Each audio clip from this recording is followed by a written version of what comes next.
In 1518 in France, there was an outbreak of some kind of disease that caused people to dance until absolute exhaustion or even death. Now, they don't know where this disease comes from. They think it was some kind of mold or fungus in the bread or the water or something similar, but it was still a circumstance of just weird, unexplained things within humanity.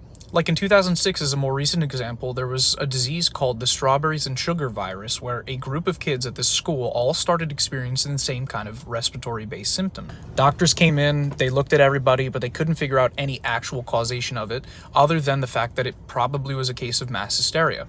There have been many circumstances like that, and while no one is specifically to blame, it's still one of those things that's unexplained today. Now, on the flip side of things, in 1938, there was a radio show that was reading off a book called War of the Worlds. This famous book has been modified into modern media, starring Brad Pitt, handsome little devil. You just have to remember, by 1938, the radio wasn't that commercially available. I think it was about 25% of what a car cost. It was about $130 in their time. So the average person would use the radio as we do modern TV, and it would be an event where people would gather as a family, listen to in the car. The car radio was only available in 1930.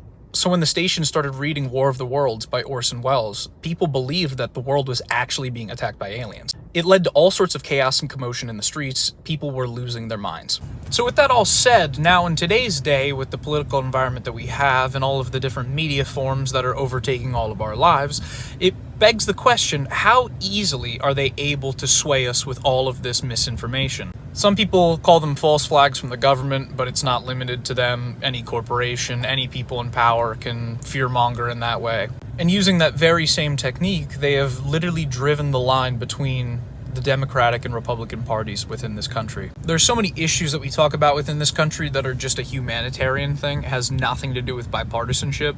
There are media streams on both sides that are trying to sway people over, make their money, and make sure that people are reading and staying on top of what they are producing in terms of news. It's up to us as people to come at things from an unbiased perspective, especially when talking about things so sensitive and so nuanced. It is so easy to drive a wedge between you and someone within a conversation, especially if you hold an ideal to your identity. Some people are not willing to offer you a concession or an olive branch towards your idea, and that's fine, but then those are the type of people that are just not worth having a conversation with.